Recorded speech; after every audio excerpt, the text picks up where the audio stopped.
You're listening to Force Majeure, an actual play Star Wars podcast. My name is Adam. I'm your host. Today's episode, soon. But first, sponsor!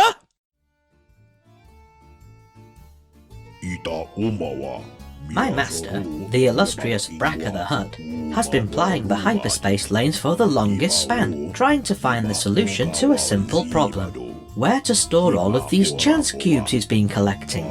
Well, I am delighted to say that his search is now over. At Board Game Solutions, there's everything a gamer needs. Dice bags, rolling trays, token pouches, and even covers for something called a Nintendo Switch, all at extremely reasonable prices. Can't see the design you're looking for? I understand that custom work is a doddle these days. Simply drop them a line, and your needs will be fulfilled. You can find this marvellous store on Etsy as Board Game Solutions and on Twitter as @BagsForDice. There's also a link in the show notes for the Force Majeure podcast. My master is going to spend some credits there. Why don't you? Hello everybody and welcome back to the Coldfire Chronicles. My name is Adam and I am your GM, and this is episode 9. I'm joined round the table by... Hi, I'm Mim. I play Latha, who's a human sentinel artisan. Her strength is her curiosity, but her weakness is her obsession. Hi, my name is Ed Fortune. I play the character of Oberon Brick. He is a human hunter-seeker. His emotional strength is his thirst for justice, and his emotional weakness is his leaning towards cruelty. Hi, I'm Ross. I'm playing Agatha, a Morailan warrior aggressor, whose emotional strength is his pride, but whose weakness is his anger. And I'm Mikey. I play Jiren. He's a Chiss mystic advisor who is both enthusiastic and reckless. It's up to you to decide which is his weakness and which is his strength. Mikey, I have a question for Jiren. Well, I am always here. We're on episode... we'll stop now. Watch the next episode of Heights and Depths in a minute. But what do you want? Jiren, I was wondering. Yep. What was the first thing you ever stole? And also, can I have that biscuit back? I don't see your name. How has this biscuit got your name on it? Oh, there you go. It was on my plate. Have you been labelling things in the fridge again? Oh, anyway. First thing I ever stole, that's a while ago. Do you know the YT600 or the YT700? The one with the side bit on it, okay? 700.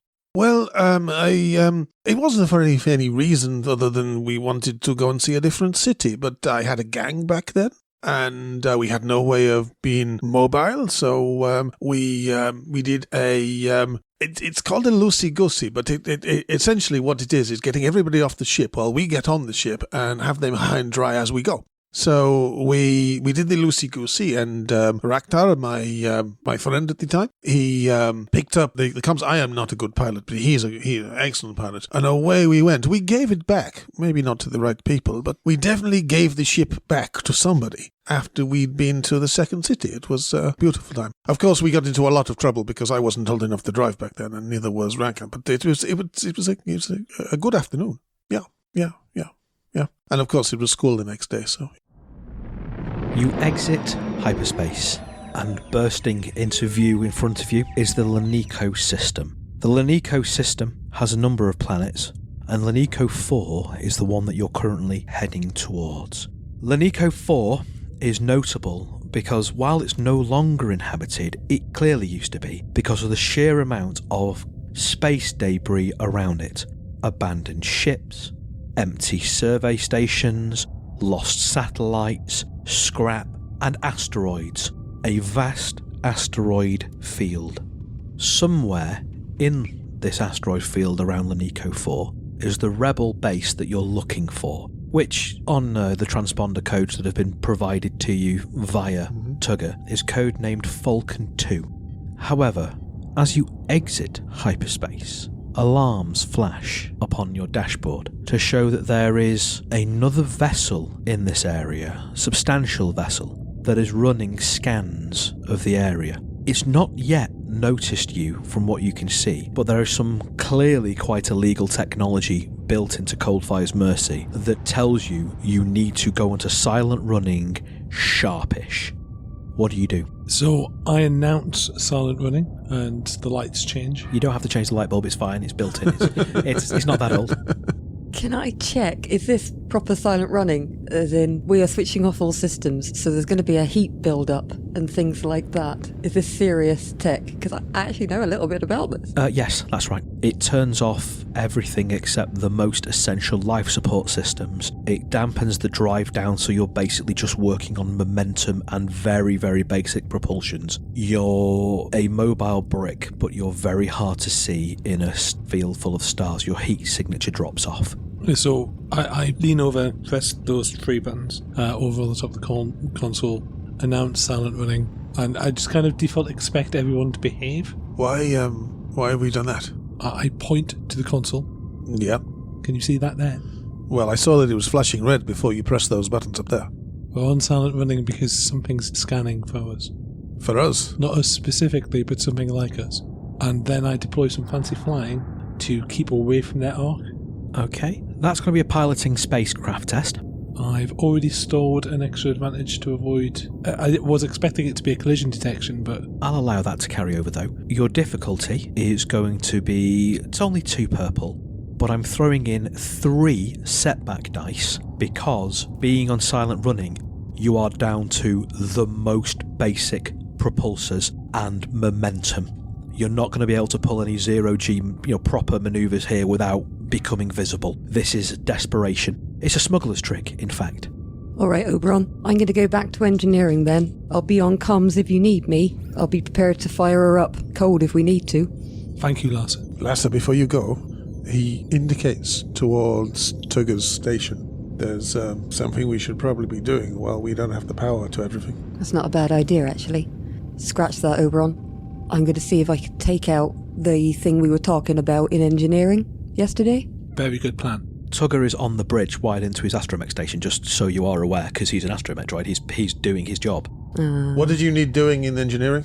I was just going to be there so that if we need to move swiftish, I can restart the engines with a few shorthands. Tugger, come with me. We need to go to engineering. I don't understand him. What's he say? He says that he's here to fly the ship, but they're doing fancy flying. We're That's what not he's doing here for. astrogation. Come on. Okay. And he disconnects and follows you in. Get him to monitor for an emergency maneuver. You can tell him. We have the comms. Tugger, sweetheart, when I give the signal, boost. You're a darling. So, 2 failure and 4 advantage. Okay, well, the failure is nice and simple. You just can't manoeuvre. There's not enough power in the emergency thrusters. The only way you'd be able to get the manoeuvrability would be to either fire up your engine or burn your manoeuvring jets for too long, and so would break silent running either way. So you're carrying on in the arc of whatever it is that's scanning for you. But you do have 4 advantage, so what do you want to do with those? Would you like to maybe spend some of those advantages to counter ping, so you can see what it is that's scanning for you without giving yourself away? I'd allow that. I'd like to counter ping to see what we're looking for. Could I use the advantage? So I can't change the arc, but what I can do is deploy landing gear. So on another rock that's floating, we just land. I'd allow that. So rather than moving, I just land on a rock, so we look like a rock. Yeah, that's absolutely fine. That's okay. So, in this system, broadcasting a searching pattern is an Arquitens class Imperial light cruiser. The Arquitens class are reasonably substantial. They're not Star Destroyer levels of complete invasion level superiority, but they are big enough and well staffed enough that they're put into an area as reinforced advanced scouts. They're not quite capital ships, but they're not a pushover either. They usually carry TIE interceptors and TIE fighters, maybe a landing craft or 2. This one appears to have, from looking at the profile of it, and just from the strength of the ping that's coming out, it looks like it might have slightly reduced some of its systems in favour of boosting its scanning and detection facilities. Making an educated guess, this is a sort of vessel that's sent into an area to hunt for things, and then will radio out for more support when those things are found. I again. Imperial ship detected. It's one of those bolt cruisers. It's got enhanced range. Did we just land? Yes, we're currently on an asteroid. I can't change the course, but I can make us look like junk. Well, no offence. Yeah, I think you get a little bit of help with looking like junk, no offence. None taken? We're an old ship, you know? I imagine they're not looking for us. I imagine they're looking for the base. Or something trying to get to the base that they can follow. Either way, we can't search for it without putting ourselves and it at risk. They've definitely enhanced the range. On their scanners? Yeah. Right. Is there something Lasser can do to block the signal anymore, send interference, or bounce it somewhere else so they go in a different direction? Is there a way for her to... Spoof your signal? Yeah. Yes. It's a computer's test. I say over the comms, if anyone has any clever pirate tricks... I have a clever pirate trick. I've got the makings of an idea, but I want to hear what Duran's got. Okay, so let's say, for example, we find on the ship something that can communicate over long distances, okay? I don't know where we would find that, but I think, given Gambling Man, I think we might be able to find it somewhere. We then strap it to something. We then launch it out of the cargo bay and set it off beeping its way while we go in the other direction. You want to make a crybaby? Oh, yeah. Aye, that'll work better than that. And you know what? I think we have the equipment just under there. I'm going to take that on board. All right. You also can slice in and jam. Jam 'em or crybaby? And we do both. There's no point sending a crybaby if you're going to jam them because they won't hear it. It'd be like stuffing up their ears and playing them some music at the same time. Oh, I see. Okay. All right.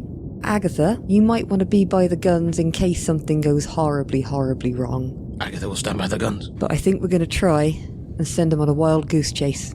Okay, so I'm going to have a look around for equipment to make a crybaby, so something we can send out with a signal to activate at a distance from us and go in a different direction. Jiren comes back into the area that Lasser's in. I've left Tugger in the engineering room, but the thing under his console is exactly what we need. It is. Uh-huh. And that way we can get rid of it. All right, cool. Mechanics, strip it out, or computers? It's mechanics. Yes! It is 2 purple, that's all, but I'm going to throw in a setback die for the pressure that you're under, especially now you're on silent running. The Mercy's starting to heat up inside, it's starting to get warm, and I suspect the pressure might be getting to you. The other question is, do you want to make it obvious that you've ripped it out, or do you want to try and do it as a subtle job? This is a really important thing. It's such a shame I'm going to have to completely undo this. It will not be subtle. This was... oh... I suppose it depends on the advantages she gets to household layers. Well, no, because we know it's there, but we shouldn't know it's there. So taking it for an emergency, if it was an obvious thing, we could take it for an emergency and go, oh, it was an emergency, but we're not supposed to know it's there. Alright, we're going to have to go for subtlety, actually. That will add another setback die. Okay, so that's 2 purple, 2 black. I'm going to feel saucy, and I'm going to spend a dark side point to upgrade one of those purples to a red. Okay, so 2 yellows and a green versus 2 blacks, a purple and a red. Correct? Yep. Jiren is there, but Jiren has no way of helping you. Okay, so that is no successes, 1 advantage. I have a natural tinkerer, so I can re-roll one of my mechanics tests. I think I'm going to re-roll that. Okay. As she gets out a hammer and gives something a heady thwack, and she focuses really hard. Lesser, I know you're being really careful right now. He sees you tinkering away. But be messy. Just pull it out. If Hawker calls us on it, we go, well, you did a terrible job of hiding it, didn't you? No, I can get this. Just give me another second. Okay. You don't need to be that careful, though. I'd like to spend a force dice. Okay. All right, I can get this. I don't got this. I don't got this. Oh dear. That's 1 threat. Just 1 threat, no successes. Okay, so not only do you not manage to get it out of there, it is obvious that you've been rooting around and footling with it. The way it's wired in, it looks like if you were able to take your time with it, it was a less stressful situation, you could bring up your tools properly, you could take your time, you'd be able to do it. But right here, right now, with an Imperial cruiser hunting for you, you just can't manage it. And that threat, I'm going to keep for a setback die on the jamming roll you're probably now about to make because you're frustrated. All right, I've messed this up. I'm not ashamed to say that. We're going to have to try and jam them. I'm sorry. She turns to Jiren. I'm sorry. It's okay. You did better than I did. But don't worry, when you try and pull it out, be messy. We want them to know that they can't do this to us. Okay, so now I'm going to have to do an attempt to jam them instead. It is a computer's test. It is 2 purple. There is a setback die in there for you for your threat, and there is a setback die in there for their defensive sysops. Okay. I know I'm pulling upon so much of the Force, Well, it's not the Force necessarily, it's destiny. You're pulling upon your own place in this story. I've got to be able to do this. This is what I'm made for. I am spending that light side destiny point. Okay. Now everybody be very quiet. That is 2 success, but 1 threat. Okay. You have successfully jammed their scanners. The threat is that they know their scanners have been jammed, which means you're going to have a limited period of time to get where you're going. Okay. Are they going to know there's a rebel base here? Well, they're here for a reason. You're not giving away any locations, but they are aware. Only one person gives me the raspberry. Lassa! Alright, Oberon. They know something's jamming them, but their signal is jammed. If you can keep out of their visuals, we've got a shot, but it's only a short shot, and I don't know how long we got, so we gotta go. Okay. Or we have to stay completely hidden for forever. We have 3 seasons of heights and depths, but I think we should go. Tugger, can you calculate me an elliptical, please? Thank you. I drop off the asteroid, essentially using minimal thrust. Try and time it, so because we're heading towards the planet, aren't we? Yes. So what I'm trying to do is get into the planet's gravity well, so it looks like, to someone looking casually, that we're just a bit of astro debris hitting the planet. Well, Tugger's role for his astrogation, to map this out for you so you're aware, is 1 success, a triumph, and a threat. So the success is that yes, he's managed to plot you out a trajectory from where you are to Falcon 2 base. The triumph will be upgrading your piloting spacecraft role because he's managed to plot you a path through the various asteroid fields. The threat, however, is that Coldfire's Mercy is going to take 1 system strain from having to go from cold to a boost start. Can I have an impressive bit where one of the panels catches fire? No, Oh, okay. because Lasser's under there and she'll shout at you, and Prinkle will go at you with a broom. Oh, alright, you can have some sparks. So your difficulty for this piloting spacecraft test is 2 purple. Yep. I'm going to spend a dark side point to upgrade that to 1 purple and 1 red. I'm only going to put in 1 setback die for the asteroid field because Tugger has plotted you the best course that he possibly can. As I say, his triumph does upgrade your piloting space pool, so that changes one of your greens to a yellow. Or adds a green if your yellows are already full. So that's 1 purple, 1 red, 1 black, and 2 green and 2 yellow. That's 3 success and 1 threat. Okay. The threat is going to be another system strain to Coldfire's Mercy because of the impact that these manoeuvres are having on what is a fairly old ship that's been mothballed for a long time. So that's another system strain to Coldfire's Mercy. You can fly her, but can you keep her together? You do make it through the asteroid field. You see Falcon 2 base, which is an asteroid. At some point, this asteroid was hollowed out and used as a base for a mining operation in this area. You can tell because of the way that the docks are based on it. It's got one of those ray shields, it's got lots of spars, it's got a wide landing zone. You know, it very clearly was the centre of a mining base throughout these are the local asteroids.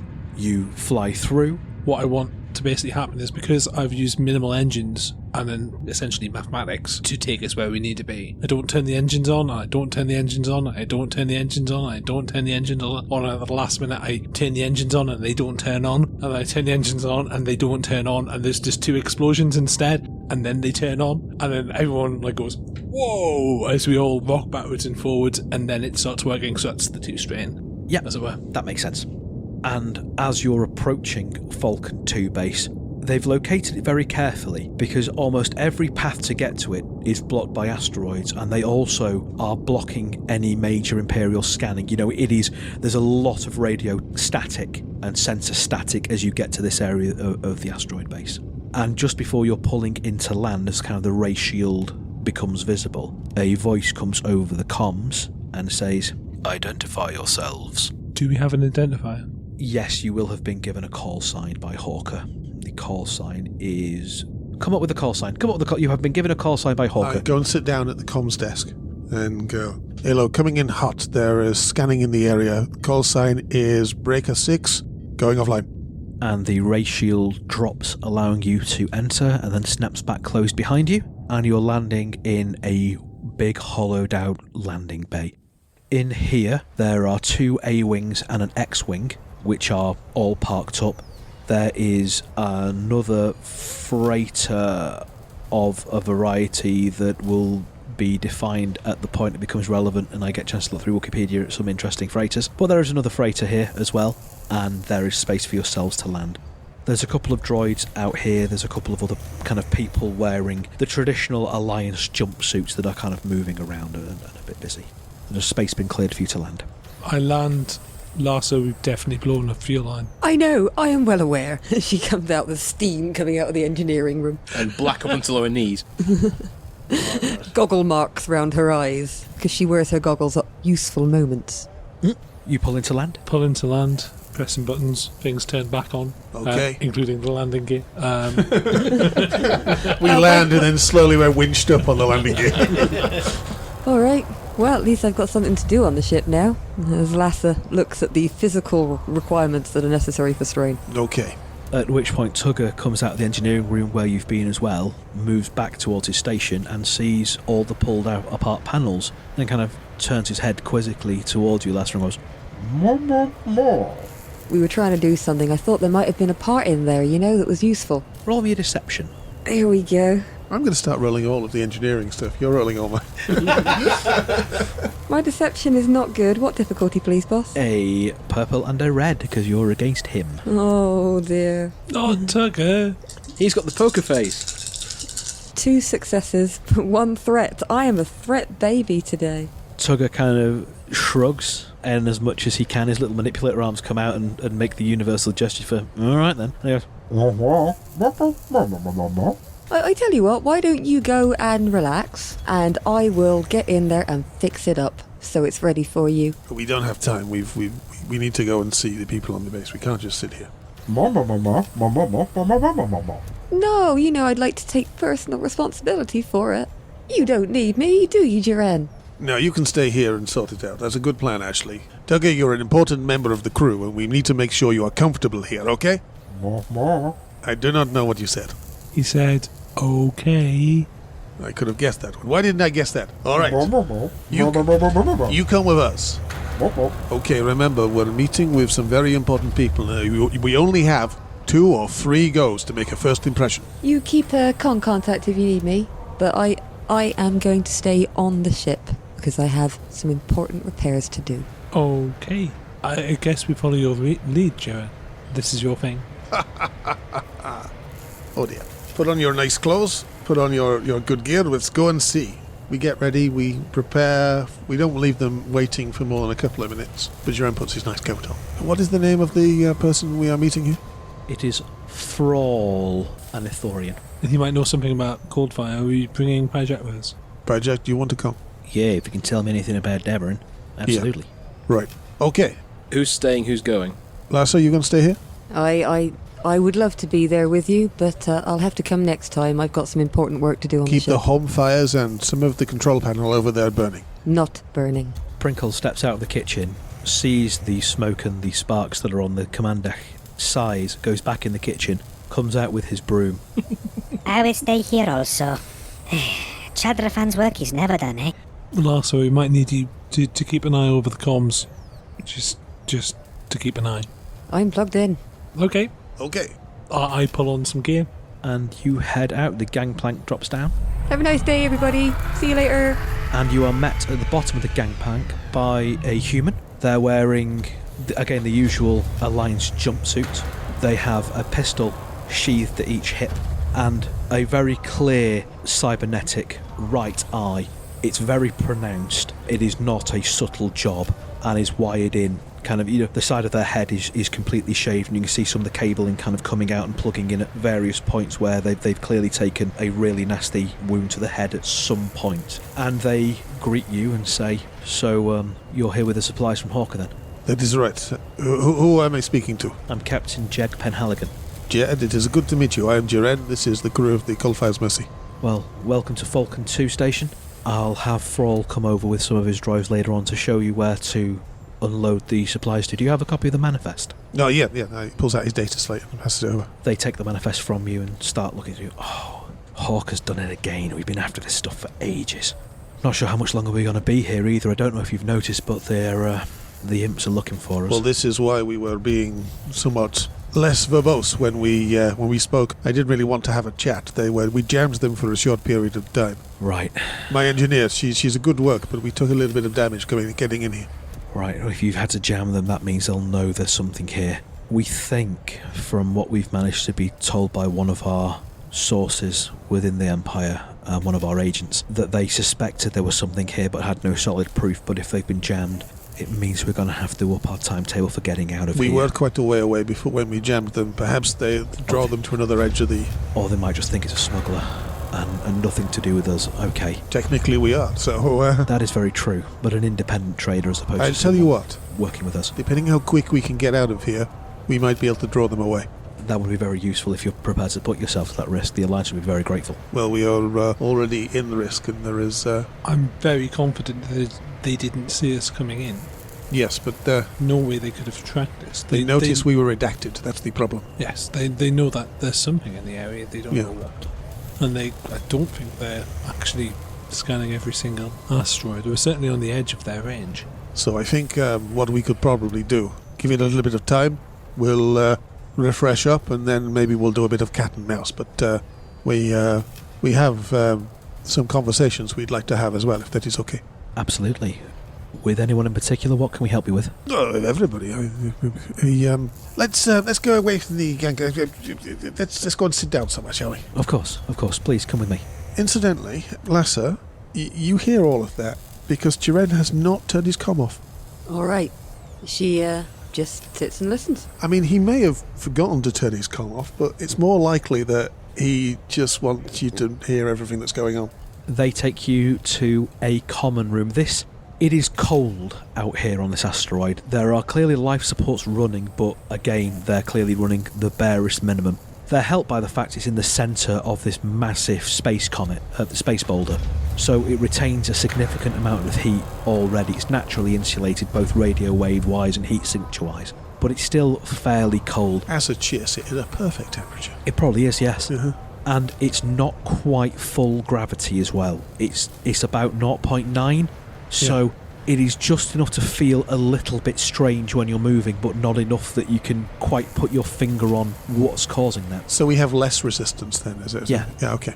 Just enough that it's a little uncomfortable to walk, and it takes you a bit of time to... Set back dice to athletics, is that what you're saying? Yes, set back dice to athletics, just to begin with. Not forever, but just to start with while you're getting used to the slightly lower gravity. As we walk, Jiren's making quite clearly small talk. He's saying things like, it looks like you have quite a compact operation here. Yes, we're Pathfinders. We work trying to find new bases that we can set up where the imps won't find us. And with this place having been abandoned for so long, we thought that there might be things here that we could use as well. Some of the ships that are out here go back thousands of years. Some of these satellites and space stations out here are fairly old, but the technology is still pretty handy, and it's such a densely populated system with terms of asteroid fields and that. It means it's going to be very hard for them to come and get us, and we've got the advantage, hopefully, of having spent long enough here to start mapping out the orbits of the various asteroids so that we can plot routes through them for our various ships. We've only been here about 6 months or so, just long enough to get this place back operational and start working. If nothing else, we think we're going to use this as a supply depot. It's a good place to keep stuff. I have to admit, it's a shame we're not staying longer, because you see the Coldfire, it is an antique itself. There's probably stuff we can refit from the debris around the station. There's a slightly disgruntled humph from Latha over the comms as she hears you diss the ship. What's the history of the place? Of this place? Or of Lanico generally. This place, we're not entirely sure. It was clearly a mining operation of some form. We've not yet managed to work out which interest set it up, or how old it is. We think it might have been not a pirate operation, but a less than legal operation, just because of the sheer lack of corporate branding everywhere. The equipment that they're here, the materials that are here they're not good standard. They look like this kind of thing that people have bought second-hand or off the black market. They were mining this place for... Scavenged. Yeah. Looks like they were trying to mine iridium. There was quite a lot of iridium in these various asteroids around here. But yeah, we think it might have been independent prospectors, it might have been fringers. We're just not entirely sure. But one of our suppliers, one of our smugglers, who was looking around, they used this base about 5 years ago as a rest and refuel place. Apparently it used to be fairly well known amongst some of the more independent captains shall we say. And they sold us the location and information, and yeah, we moved in about 6 months ago. Okay. How many of you are there here? There's 25 of us here so that's- far. Just a loose contingent, a couple of pilots, a couple of hotshots just in case the Empire starts getting too twitchy to give us a bit of cover as we're getting out. We're still debating if we're going to expand it anymore. Yep. But it does for our purposes for the moment, so. Okay. And they take you to a common room. Mm-hmm. On the other side of the common room, there is an Ithorian, again wearing the kind of traditional Alliance jumpsuit. But over the top of that are webbing belts festooned with pockets and pouches. There is a long, like an extended data slate, which is strapped on the Ithorian's forearm that runs from hand all the way up to elbow. And perched very precariously on their hammerhead are a pair of spectacles that are, as you imagine, very, very long across the bridge, hover in front of each eye, and have like a central curving hook that goes back and keeps it in place on this Ithorian's head. They are leaning over a computer terminal and are tapping away, then occasionally looking at the data slate on their wrist, muttering something cross-referencing, then going back to the terminal. Jag sits you down and says, can we get you a drink, any food or anything while the ship's being unloaded? Is there like facilities for that sort of thing? Yes, there I'm is. quite happy to make myself at home. And I said, do you want a drink? I'm okay. Well, look, I know you've just arrived, but would you mind if I just left you here for the moment while I went and in fact, there's Thrall. I'll go and let him know that there's goods here to be unloaded. He's our quartermaster. And they walk over to the Ithorian. They have a bit of a hushed conversation, and then Jag turns. I'm going to go and get some droids to help unload the goods you've brought us. I've given Thrall the manifest. Okay. He says he's expecting to speak to you, though. That's right. Oh. As I say, there's people we need to speak to. Oh, all right. Well, that's how very fortuitous. Yeah. Right. Well, I'm going to go and get back on with that, and I'll leave you with Thrall. And Jag turns and leaves, heading back in the direction of the hangar bay. The Ithorian raises one hand as if to acknowledge you. Yeah. Goes back, types a little bit more on the computer, nods with satisfaction, and then turns and very slowly, quite ponderously, makes his way over to the table where you're sat. Pyjak doesn't give any signs that he recognises this particular Ithorian. Mm-hmm. Hello. Hawker said that I should be expecting you all. That's right. My Take a seat. name... Yes, my name is Thrall. It is a pleasure to make your acquaintances. Hello, Thrall. Hello, my name is Jiren, and this is Agatha and Oberon and Pyjak. Hello, everybody. Hawker said that you wanted to speak to me. She said something about trying to find records of one who fell during the Clone War That's towards the end. Well, I shall put it this way, and putting cards on the table, we have just flown in on the ship the Coldfire's Mercy. Oh, yes. Made famous by Daverin Coldfire originally, working for the Great Galactic Republic in the days before they turned into the despots we see now. That's right. He was known for favouring such an archaic vessel in favour of some of the more modern and sophisticated craft available to Jedi like the Eta class. Known as something of an eccentric he was.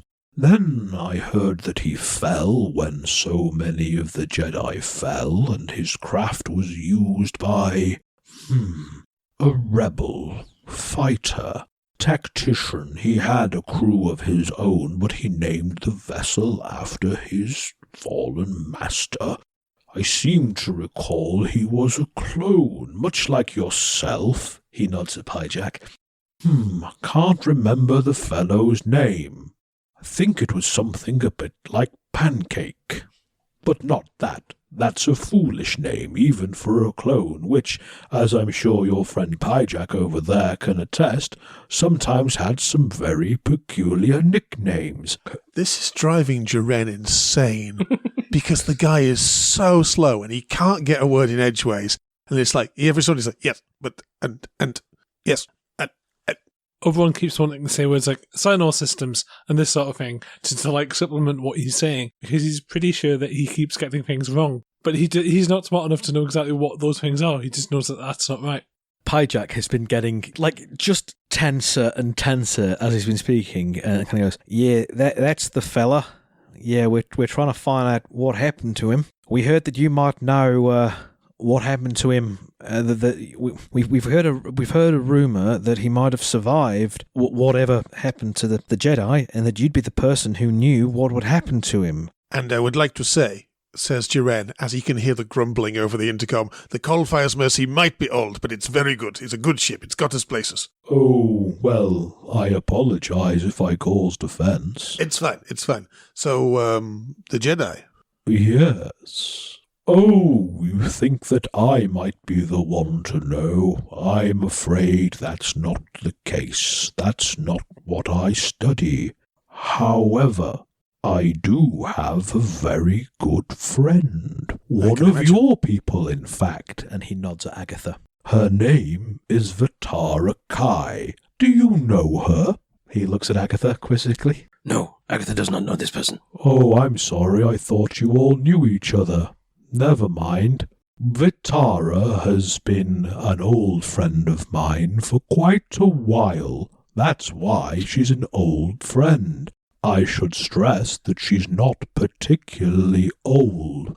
It is more a measure of the length of our acquaintance by which I use the phrase old. I wouldn't want to mislead you as to not that there's anything wrong with being old. Where could we locate this friend? Oh, yes. Last I heard, she was investigating some old archaeological dig site on a planet called Alpin. It's in the Outer Rim. How long ago was that? Oh, only a month or two. Now, Vitara trades in information about the Jedi and the Old Republic, and like most scholars except myself, for as you've gathered, I am more than willing to share what I have learned over the years. There's a slight crackle in Jiren's ear as Lasser goes, "Ask him about the not Jedis and not Siths. You know, the other Force users." Yes, but it's not obvious because Jiren is constantly going, yes, of course, yes. If anyone will know, it will be her. She's made a special study of following what happened to those who fell in that moment of madness when they turned against the Emperor. If indeed turned against the Emperor is what they did, I have my doubts, well researched and well detailed in my treatise, that alas is no longer available, and the reason why I'm part of the Rebel Alliance. No longer available to the general public? Yes. Could we get a copy? Oh, absolutely. Excellent. You can. I will have it on a data slate for you.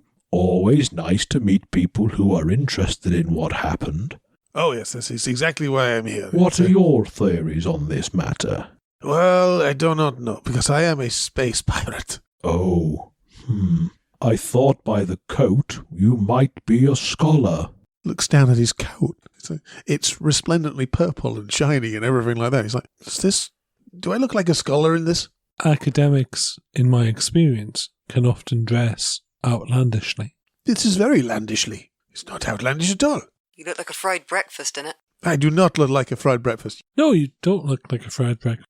Good, I'm glad we all agree. But it is appropriately flamboyant, and some academics do dress that way. Okay, so I look like a scholar. What do you know about the orders or groups of people who use the Force, like the Sith and the Jedi, who are not necessarily the Sith and the Jedi? The only order I have found information about are the Jedi themselves. They were very clear to... They did not like discussions of other ways of contacting the Force than their own, but once again Vitara is probably the best one to speak to. The problem you have, of course, is that it's unlikely she'll talk to you unless you make it worth her while. Another matter in which I might be able to assist. And who knows, it might be that the place I'm going to suggest, the course of action, I recommend might even answer some of your questions about other traditions of the Force. That would be very kind of you. What could we do in return for you? Oh, nothing for me. I'm always happy to help a fellow scholar. And he nods to you again, Jiren. Jiren puts his hands on his lapels as he thinks is a scholarly way of doing stuff. You may have noticed that in the various debris and detritus around this station, there are some old satellites and some old ships, yes? Yes, the area is festooned with refuse and garbage and all manner of different antiques. You just hear casually over the intercom. Festooned. It's a good word, that. Yes, I know. One of those ships, my research has led me to suggest, is called the Costa Thebaran. The Costa Thebaran was a pirate vessel some 700 years ago, and the last information I can find about the Costa Thebaran is that they raided a temple on a nearby planet called Dathomir, where there was another tradition of Force users no longer with us. They stole, so legends say, a number of artifacts and books and scrolls and data and other information, but they were met by a combined force, a small number of Jedi who were in the area, and some native Dathomirians who objected to the theft. The records I can find suggest there were no survivors, and the ship was left adrift. However, because there were no survivors, whatever they took should still be on the vessel. That would be a great prize of knowledge for any who is a scholar of the Force and the various traditions and the Jedi. Oh, yes. And both Vitara would be, I'm not going to suggest ecstatic, because as I'm sure you know from travelling with the Mirialan, they are not prone to excess of emotion, but she may smile wryly at you and be willing to trade what she knows about this Jedi Master of whom you seek knowledge. You hear a slurp of tea and a giggle. Hee Mirian, maybe, smiling. Mirian smiling. And it's also possible that some of the material you find you can keep to broaden your own horizons in the ways of Force traditions. My own scholarly pursuits, yes. I would be very interested in reading your monograph, Jason. You must send me a copy when it's ready. I do not think this is the last time we will speak. I believe we will discuss many things over the years. Maybe we can have a long friendship like you have with your friend. Yeah, Jason, keep in touch. That would be most pleasing a concept to me. I find that sometimes when I speak to others, especially scholars, they find my mode of speech a little ponderous and difficult to follow. No, I found this very interesting. Would you like me to roll a deception? No, because he's too oblivious. Unless you want to, in which case... it's fine. I've got lots and lots of perception. I think I'm all right to lie to a man who's not paying attention. You do notice that because of the glasses, occasionally he has to tilt his head so he's looking at it with one eye and then the other and then back again. Yes, I think that might well be a useful course of action for you. If you like, I can send you the coordinates for the Costa Thebaran to your Navi computer. That would be very, very useful. He raises one hand, finger extended in the air triumphantly. I can put it on the same data slate as my monograph thesis. Excellent. That way you will never lose it. I know how much you treasure my words, humble though they are. And I have to say, the interest you're showing in my fields of expertise warms this old Ithorian's heart. And here I do use old referring to my chronological span, and not the length of our friendship, which, as you are aware, is presently brief. It does seem quite long, though. At this point, Oberon's head literally hits the desk. I'm very sorry. I'm so very sorry. Jiren does not react. And as Thrall slowly stands back to his feet and moves over to a spare data slate, that's where we're going to end it this time. And before we leave you for good, this episode's patron is Lily. Lily is a thoroughly wonderful person, has been a supporter of the show for quite a while, and shows excellent taste in podcasts because I am aware that we share in common a number of other shows that we love. Thank you very, very much for supporting us, Lily. Thank you for enjoying the show. It really does, as we say, mean a great deal to us, and it's no less true for repetition. Thanks, Lily. It's great to have you out there. And on that note, we shall see you next time. May the Force be with you.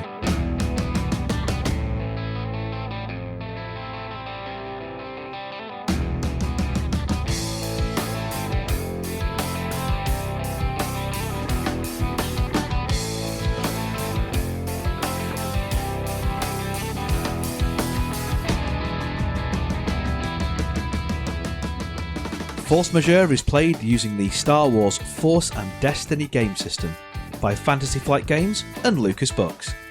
Our intro music for this season is Unholy Night by Kevin MacLeod, and our outro music remains Suburban Outlaw by Forget the Whale, both used with gratitude under the Creative Commons license. If you like the show and want to interact with us, we are on Twitter, we are on Facebook, we are on Instagram, all of which are at Force Majeure Pod, though Twitter is probably where you're going to find us more regularly. If you enjoy what we do and want to support the show, there's 3 ways you can do that. The first is via our Patreon at patreon.com/forcemajeurepod. The second is by buying us a coffee at ko-fi.com/forcemajeurepod. And the third way is by rating and reviewing us on iTunes, Google Play, Stitcher, anywhere where you can find us. We really like reviews. It tells us that we're telling the stories that you want to hear and helps other people find us. Thank you very much for listening. We'll see you next time.